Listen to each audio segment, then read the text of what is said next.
사마리아인에 대한 유대인들은요, 감정이 굉장히 좋지 않아요. 이 사마리아인들을 바라보는 유대인들의 시각은 아주 벌레 취급을 하고 말도 섞지 아니하고 눈빛도 서로 교류하지 않고, 그들이 앉아서 밥을 먹으면 우리 지금으로 말하면 그 식당에 들어가지도 않습니다.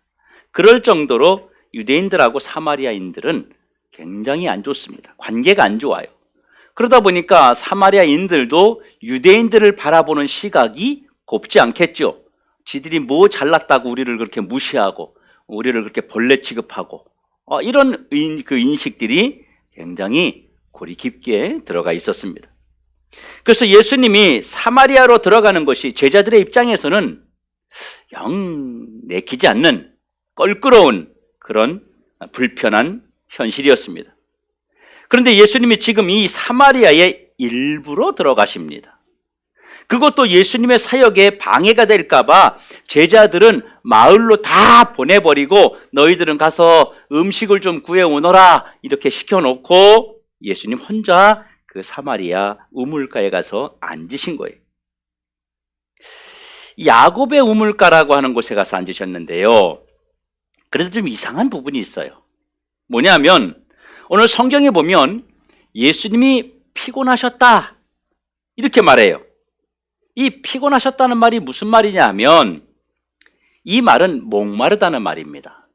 왜냐하면 예수님이 이 당시에 도보로 걸어서 땡볕에 더운 날 다니셨기 때문에 피곤하다, 그리고 우물가에 앉으셨다, 이 말은 목마르다는 것을 말하는 것입니다. 그런데 분명히 주님의 몸이 피곤하신데, 목이 마른데 야곱의 우물가에 오셔서 물을 드시지 않고 그냥 앉아만 계시는 거예요. 물을 떠서 드실 도구가 없었던 것일까요? 아니면 누군가를 지금 기다리고 계시는 것인가요? 한참 기다리다가 해가 뜨거운 낮 12시쯤 되어서 사람들의 인적이 거의 없는 그 시간에 한 여자가 우물가에 물을 기르러 왔습니다. 그런데 예수님이 이 사마리아 여인에게 물을 달라고 합니다. 왜 예수님이 직접 물을 길러서 드시지 않고 이 여인에게 물을 달라고 요구하시는 것일까요?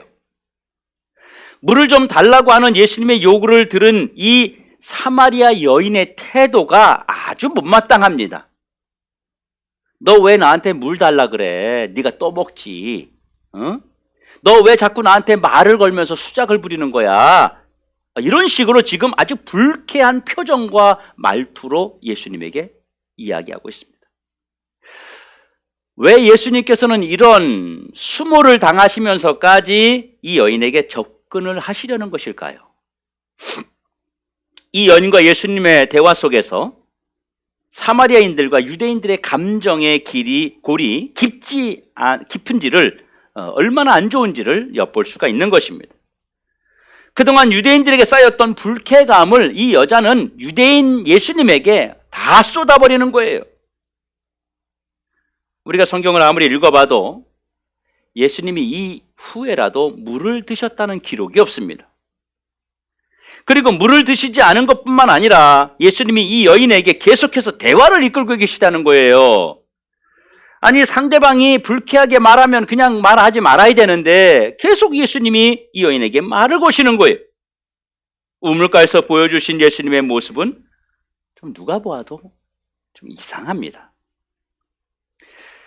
한적한 시간에 둘만의 대화를 지나가는 사람이 누가 보았다면 오해할 수 있는 충분히 그런 여지가 있는 상황입니다. 도대체 예수님은 이 사마리아에 왜 오셨을까요? 이런 대접을 받은 그런 지역에 예수님은 왜 오셨을까요? 여러분, 예수님께서 사마리아로 들어오신 것은요, 목적이 있으시기 때문입니다. 매일 이 야곱의 우물로 물을 기르러 오는 이 여인을 만나기 위해서 예수님이 오신 거예요. 예수님은 이 여인에게 생수를 공급하시려는 목적을 가지고 오셨기 때문입니다. 예수님은 이 여인이 물이 필요한 여자가 아니라 인생의 갈급함을 해결할 수 있는 진짜 생수가 필요한 자임을 아시고 참된 생수이신 예수님 자신을 이 여인에게 소개함으로 인해서 이 여인의 인생의 갈증을 해결해 주시려고 오신 것이었습니다. 이게 주님이 사마리아에 오신 직접적인 목적입니다. 쉽게 말하면 예수님은 사마리아에 있는 우물가에 가신 것은 이 여인에게 전도하러 가셨다는 거예요. 이 여인을 전도하시려고 모두가 기피하고 외면했던 이 사마리아로 일부러 들어가신 것입니다. 그럼 도대체 이 여인이 누구길래 주님께서 일부러 찾아가서까지 전도하셨을까요? 이 여인은요, 세 가지의 그 목마른 갈증을 느끼는 여인이었습니다. 하루도 빠짐없이 물을 기르러 와야 하는 이 육신의 고단함과 남편 다섯을 겪었지만 해결되지 않는 그 마음의 갈증과 어디서 예배를 드려야 되는지, 지금 자신이 드리고 있는 그 예배가 올바른 예배인지 혼란스러운 영적 목마름이 이 여인을 짓누르고 있었기 때문입니다. 예수님께서 말씀하셨습니다. 남편 5이 있었는데 지금 있는 남편도 네 남편 아니다. 아직도 이 여자 속에는요, 목마름이 계속되고 있다고 하는 거예요. 여러분, 예수님이 누구십니까? 예수님은 목마른 인생, 갈증을 해결 못하는 인생을, 그 갈증을 해결해 주시려고 이 땅에 오신 분입니다. 예수님은 목마른 영혼이 있다면 어디든지 찾아가시는 분이에요. 어떤 곳이든지 마다하지 아니하시고 주님은 찾아가시는 분입니다. 여러분, 예수님은 목마른 여인에게 예수님 자신이 생수라고 하는 것을 소개하셨습니다. 이 여인은 자신의 목마름을 해결할 방법을 찾으려고 부단히 노력했습니다. 계속되는 실패와 그 좌절을 이겨내려고 매번 새로운 기대감을 품고 남편 5을 겪었지만 그것도 허사였어요. 이 사람이 괜찮겠지? 아니었어요. 저 남자가 괜찮겠지? 아니었어요. 그렇게 많은 남자들을 걸쳐서 함께 살고 있습니다. 오늘 14절에 보면 내가 주는 물을 마시는 자는 영원히 목마르지 아니하느니 내가 주는 물은 그 속에서 영생하도록 솟아나는 샘물이 된다. 예수님은 인생의 갈증, 인생의 피곤함을 한 방에 해결하실 수 있는 유일한 생수가 되신다는 겁니다. 그래서 주님은 내가 주는 물, 내가 주는 물, 내가 주는 물, 이걸 계속 강조하시는 거예요. 예수님 자신이 바로 생수이심을 이 여인에게 소개해서 이 피곤한 인생의 여인이 예수 그리스도를 통해서 인생이 회복될 수 있는 통로를 주께서 열어주셨다는 것입니다. 예수님은 이 여인에게 생수 되심을 가르쳐 줬는데 그것은 예수님이 생수라는 사실을 이 여인이 받아들일 수 있도록, 예수님이 참된 생수라고 하는 것을 이 여인이 받아들일 수 있도록 이 여인이 겪고 있는 3가지의 갈증을 주님이 풀어주셨어요. 첫 번째, 예수님이 풀어주신 이 여자의 갈증은요, 이 여자가 가지고 있는 그 문제가 뭔지를 지적해 주었어요. 주께서 이렇게 말씀하십니다. 네 남편 데려와라. 그러니까 자신은 남편이 없다고 대답하는 거예요. 전 남편이 없습니다. 이러는 거예요, 여자가. 그때 예수님께서 네가 남편이 없다 하는 말이 옳다. 왜냐하면 내게 남편이 5이 있었고 지금 있는 남편도 네 남편이 아니지 않느냐. 내 마음에 만족이 없다는 거예요. 이렇게 말씀하시면서 그동안 채우려고 했던 인생의 목마름을 해결하지 못하고 있는 이 여인의 현실을 주님이 들추어내신 거예요. 얼마나 뜨끔했겠어요. 아무도 모르는데 처음 본 남자가 남편 5이 있는 것을 이야기하고 지금 있는 남편도 네 남편이 아니라 그러니 얼마나 뜨끔했겠냐고요. 문제는 해결되지 않고 반복되고 있음을 주님이 지적하신 것입니다. 너는 지금 문제가 해결되지 않은 채서 계속해서 다람쥐 쳇바퀴 돌듯이 내 인생을 그렇게 살고 있다. 이걸 주님이 말씀하신 거예요. 두 번째, 주님이 이 여인에게 풀어주신 그 갈증은 이 여자의 영적 혼란을 바로잡아 주셨어요. 우리는 이 산에서 예배하는데 당신들 유대인들은 다른 곳에서 예배하는 곳이 있다고 말하는데 도대체 어디에서 예배해야 되느냐? 이 여인에게는요, 영적 혼란이 있었습니다. 그때 예수님께서 이 여자에게 영적 혼란을 해결해 주셨어요. 이렇게 말씀하십니다. 이 산에서도 말고 저 산에서도 말고 하나님께 예배하는 자는 영과 진리로 예배할지니 하나님은 이렇게 예배하는 자를 찾으시느니라.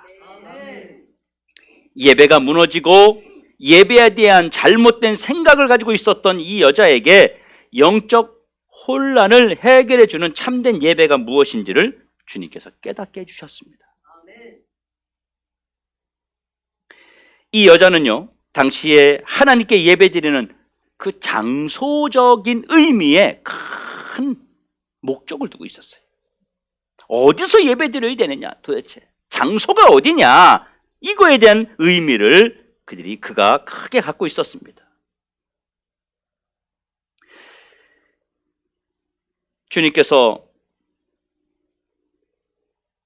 예배 장소가 중요한 것이 아니라 예배 대상이 중요한 것이라고 주님 말씀하신 것입니다. 세 번째, 이 여자에게 풀어주신 그 갈증은 예수님이 생수되심을 가르쳐 주셨습니다.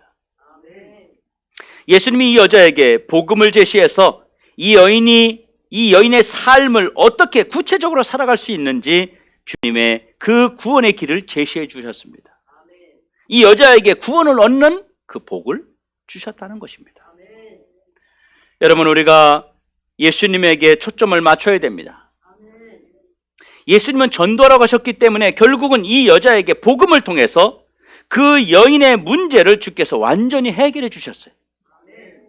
이 수가성 여인이 예수님의 전도를 받고 나서 그가 하는 말이, 내가 보니까 당신은 선지자이십니다. 이 여자의 눈이 열린 거예요. 자신의 그 갈증을 해결해 주니까 이 여자가 눈이 확 열려버린 거예요. 눈이 열려서 생수 대신 예수님을 보게 된 후에 이 여자가 자기가 이고 왔던 물동이를 버려버렸습니다. 예수님을 만난 이후에 이 여자의 태도가 180도 완전히 달라졌어요. 이 여자가 우물가에 오기 전에는요, 인생의 무게감, 인생의 피로감, 인생에 지친 자신의 삶을 어쩔 수 없어서 허덕이고 왔는데 예수님을 만난 이후에 이 여자는 물동이를 버려버렸어요. 여러분, 이 여자가 이 버린 물동이를 무엇을 의미하는 것입니까? 바로 이 여자의 물동이는요, 여자가 짊어지고 있는 인생의 무게였는데 물동이를 버렸다는 것은 이 여자의 문제가 해결됐다는 걸 말하는 거예요. 이 여자의 피로감, 무게감, 인생의 갈증이 해결되었다는 거예요. 예수님을 만나기 전에는요, 힘들고 지친 여인이었고 삶의 피로감과 목마름이 더 이상 소망이 없었던 여인이에요. 그런데 생수 대신 예수님을 마신 이 여인은 삶의 활력이 넘쳐났고 그동안 단절되었던 사람들과의 그 관계를 먼저 나서서 적극적으로 풀어나갔어요. 이 여자의 삶에 아주 걸리적거렸던 중요한 문제가 해결되었습니다. 이 여자의 인생 목표, 이 여자의 인생의 주인, 이 여자의 인생의 의미, 이 여자의 인생의 우선순위가 다 바뀌어버렸다는 거예요. 그래서 그 여자가 무엇을 했습니까? 그녀는요, 아무도 생각할 수 없는 일을 했습니다. 동네로 뛰어들어가서 담대히 소리 질렀어요. 사람들은 그동안 이 여자의 이런 행동을 단 한 번도 본 적이 없었어요. 그래서 사람들은 이 여인에게 무슨 일이 일어났는지 알고 싶어 했습니다. 이상하다. 저 여자가 왜 저렇게 변했지? 왜 저렇게 바뀌었지? 그래서 그녀의 목소리에 사람들이 집중하게 됐어요. 그리고 그녀가 외치는 곳으로 모여들었습니다. 내가 행한 모든 일을 내게 말한 사람을 와서 봐라. 그가 그리스도가 아니냐. 이제 그녀는 물동이에 집중하지 않았습니다. 삶의 갈증이 해결되었다는 증거예요. 문제 바깥으로 나왔다는 증거예요. 자신의 삶을 당당히 공개했어요. 이제 더 이상 이전의 여인이 아님을 보여주었어요. 여러분, 이 여자의 복음을 들었던 사마리아 사람들은 아주 예상치 못한 반응을 보였습니다. 지금까지 이 여자는요, 숨어있던 여자예요. 아니, 남편을 5명이나 지나고 지금 사는 남편도 그냥 마음을 주지 못하고 살아가고 있는데, 지금은 뭐 그런 일들이 좀 있긴 하지만 예전에는 그런 일이 없었어요. 아주 드문 일이죠. 아주 사람들에게 지탄을 받고 손가락질 당하고 미움을 받고 욕을 먹는 그런 사람이었단 말이에요. 게다가 종교적인 영적인 갈증도 있었어요. 인생에 대한 소망도 없고 비전도 없었어요. 사람들 만나는 게 싫었어요. 두려웠어요. 무서웠어요. 그래서 집구석에 처박혀서 사람들이 없는 시간에만 바깥으로 움직였어요. 물 들어올 때도 사람들이 나오지 않는 그 낮 뜨거운 시간에 일부러 혼자 오는 그 고단한 인생을 이 여인이 살아가고 있었어요. 자신이라고 하는 것은, 이 여인 자신이라고 하는 것은 나는 없는, 내가 없는 세상을 이 여자는 살아가고 있었어요. 창피하게 느끼고 부끄럽게 여겼던 이 여자가 이제는 사람들 앞에 뛰어나가서 자신을 완전히 드러냅니다. 사람들이 한 번도 보지 못했던 이 여자의 이런 모습을 보고 깜짝 놀랐어요. 그런데 항상 숨어있던 이 여자가 바깥으로 나가서 내가 누구를 만났는지 와서 보십시오 하고 소리치니까 사람들이 저 여자에게 도대체 무슨 일이 일어난 거냐, 한번 가서 보자. 늘 부끄러워했고 늘 숨어있던 저 여자가 너무 당당하게 나서는 그 모습을 보고서 사람들이 무슨 일이 크게 일어났나 보다. 여자가 저러는 거 보니까 필경 무슨 일이 대단하게 큰 일이 있었나 보다. 사람들이 구경하듯이 모여들었어요. 그 다음에 어떤 일이 일어났습니까? 처음에는 이 여인의 반응에 놀라서 사람들이 나왔는데 나중에는 사마리아 사람들이 그리스도를 발견하고 예수님에게 이틀을 더 우리 동네에 머물러 주십시오. 사마리아 성 전체가 그 후에 복음으로 하나 되는 기적을 받았습니다. 사마리아 사람들이 달라졌어요. 이전에 가졌던 편견과 고정관념을 버리고 복음적 사고로 이들이 변하기 시작했어요. 여러분, 놀라운 일 아닙니까? 41절에 보면 예수의 말씀으로 말미암아 믿는 자가 더욱 많아졌다라고 말합니다. 이 모든 일은 예수님께서 직접 사마리아로 찾아오셔서 한 여인의 인생의 목마름을 해결하시니까 그 후에 나타난 결과였다는 것입니다. 여러분, 이 땅에 사는 인간, 이 땅에 사는 사람들 중에 목마르지 않은 인생이 있을까요? 목마르지 않은 인생은 단 한 명도 없습니다. 겉보기에는 멀쩡해 보이지만 실상을 알게 되면 너무 피곤하고 지치게 살아갑니다. 좋은 차 타고 다니고 누가 보아도 남부럽기 짝이 없는 그런 집인데 실상을 들여다보면 너무 피곤해요. 너무 지쳐 있어요. 너무 목말라요. 너무 고달픈 인생을 살아가는 분들이 이 땅에 아주 많다고 하는 것입니다. 모든 사람들은요, 스스로 해결할 수 없는 그 목마름이라고 하는 것을 가지고 살아가고 있습니다. 물론 우리 또 청년 둘이 있지만 청년들도 마찬가지예요. 젊은 사람들도 마찬가지예요. 자신의 문제에 목마름이 다 있다고 하는 것입니다. 물질과 사람과의 관계의 목마름, 건강의 목마름, 또 신앙의 목마름, 자녀의 목마름, 배움의 목마름, 또 또 자신의 배우자의 목마름, 학력과 지식의 목마름, 스스로는 해결할 수 없는, 그저 당하고 피할 길을 찾는 우리의 현실이라고 하는 것입니다. 어떤 경우는요, 해결되는 듯해 보이지만 반복되는 것이 우리 인생의 목마름입니다. 근본적인 해결이 없기 때문이에요. 인간은 인생의 목마름에 대한 대안도 해결도 없습니다. 지금 목마름으로 힘든 분들이 여러분 이 자리에 없습니까? 여러분들 주변에 목마름으로 허덕이는 분들을 여러분이 못 보셨습니까? 여러분, 피곤하고 고달픈 인생을 다시 바꿀 수 있는 정말 유일한 방법은 생수 되시는 예수님을 만나는 것밖에 없다고 하는 것입니다. 예수님은 목마른 우리를 살리시려고 생수를 들고 이 땅에 오셨습니다. 이 생수 되신 예수님을 전하기 위해서 우리 모두가 다시 사마리아로 들어가야 됩니다. 그러면 우리의 사마리아는 어디입니까? 남들이 기피하는 장소, 사람들에게 버림받은 장소, 무관심한 장소, 저 사람은 절대 예수 안 믿을 거야, 우리가 포기한 그런 사람들이 사마리아라고 하는 것입니다. 이제 우리가 이 사마리아로 들어가서 예수 그리스도를 영접해야 될 사람들에게 예수님에게 나오세요.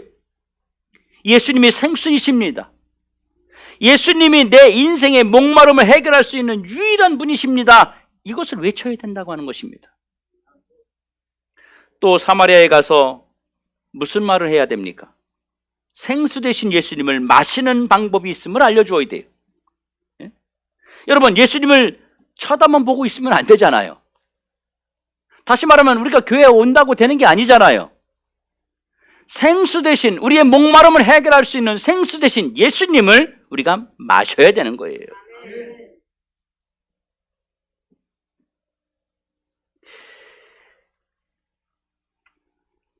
예수님을 마셔야 내 인생의 갈증이 여러분 해결되지 않겠습니까? 그러면 예수님을 마시는 방법이 뭘까요? 예수님을 믿는 거예요. 여러분, 예수님을 믿는다는 게 얼마나 어려운 단어예요. 정말 어려운 단어거든요. 예수님을 어떻게 믿어요? 예수님을 믿는다는 게 무슨 말이에요? 여러분 한번 말해보세요. 예수님 믿는다는 게 뭐예요? 예? 예수님 믿는다는 게 무슨 말이냐는 거죠. 이게 사실 우리가 쉽게 말하죠. 예수 믿으세요 라고 말하지만 사실 굉장히 어려운 단어입니다. 예수님을 믿는다는 것이 무엇이냐 하면 예수님을 인정하는 것입니다. 예수님을 인정하는 게 믿는 거예요. 예수님이 나를 구원할 수 있는 구주로 인정하는 거예요. 예수님이 내 죄를 사해 주실 수 있는 분이라고 하는 것을 인정하는 거예요. 이게 믿는 거예요. 인정하는 것이 믿는 것이고, 인정하는 것이 영접하는 것이고, 인정하는 것이 받아들이는 거예요. 안 믿어진다는 것은요, 인정하지 않는다는 얘기. 예수님을 내 구주로, 나의 죄를 사하실 분으로, 나의 구원자로 인정하지 않는다는 얘기입니다. 여러분, 인생의 목마른 갈증을 해결하기 위해서는 영원히 목마르지 않는 예수님을 마셔야 됩니다. 오늘부터 예수님이 내 인생의 모든 문제를 해결해 주시고 내가 구원받을 수 있는 유일한 길이 예수밖에 없는 것을 인정하시기를 여러분 주의 이름으로 축원합니다. 그게 예수님을 마시는 거예요. 예수님을 마시는 사람들에게는요, 영혼의 피곤함, 육신의 피곤함, 삶의 피곤함들을 주님이 해결해 주십니다. 그래서 앞으로 우리는 이 예수님을 통해서 목마르지 않는 인생을 살아가는 것입니다. 예수님이 주시는 생수는요, 십자가 보혈입니다. 예수님의 피 흘리심을 믿고 영접하면 생수를 마시는 것처럼 그동안 목말랐던 그 갈증이 완전히 해결된다고 하는 것입니다. 여러분, 사마리아는 멀리 있지 않습니다.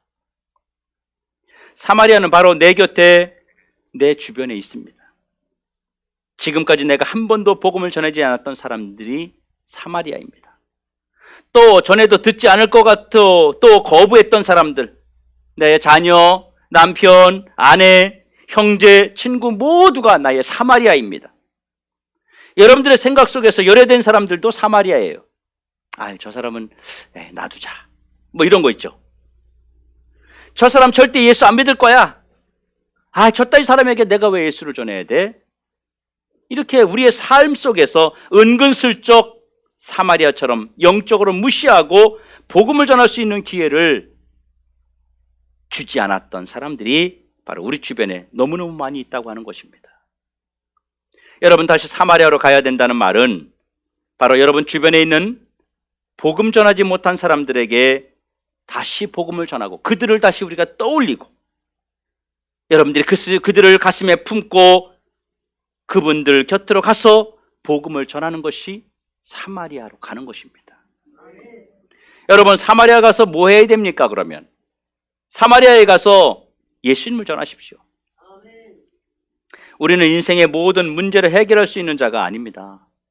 저와 여러분은 아무것도 해결할 수가 없어요. 우리가 이들을 찾아가는 진짜 이유는요, 이들에게 생수 되신 예수님을 소개함으로 이들 인생의 목마름을 해결할 수 있는 통로를 알려주는 거예요. 여러분, 우리가 정말로 예수님 열심히 전하려고 노력하면 예수님이 은혜를 베푸십니다. 여러분, 해보세요. 은혜 베푸세요, 하나님이. 그리고 정말 기적이 일어난다니까요. 지금 코로나 시대로 인해서 코로나가 심해지고 또 인원이 오미크론 많이 나온다 하니까 사람들이 많이 두려워서 다시 또 다 숨어버립니다. 다 움츠려듭니다. 할 거 다 하고 갈 때 다 가는데 교회는 무서워합니다. 여러분, 이 시대에 전도하는 게 얼마나 힘이 듭니까? 그래도 우리는 계속 복음을 전해야 됩니다. 지금이 예수님 전할 최고의 기회예요. 지금 교회 주변에요, 주저앉아 있는 사람들이 무지겠습니다. 주저앉아 있어요, 그냥. 교회 일반 초신자가 아니라 중직자들, 집사, 권사, 장로들까지도 주저앉아 있어요, 지금 사마리아로 가면 주저앉아 있는 사람들, 배고픈 사람들, 피곤한 사람들에게 바른 복음만 전하면 달려나올 성도들이 우리 주변에 너무 많다고 하는 것입니다. 2022년에는요, 생수 되신 예수님을 전해서 영적으로 널브러져 있는 이 성도들을 일으킬 수 있는 새로운 시작이 되기를 간절히 소망합니다. 여러분, 주님은 우리의 입과 우리의 손과 우리의 발을 통해서 그들을 살리기를 기대하고 계십니다. 그런데 여러분, 그거 아세요? 예수님은요, 입이 있으세요. 그런데 입을 사용하지 않으세요. 예수님은 손이 있으세요. 근데 손을 사용하지 않으세요.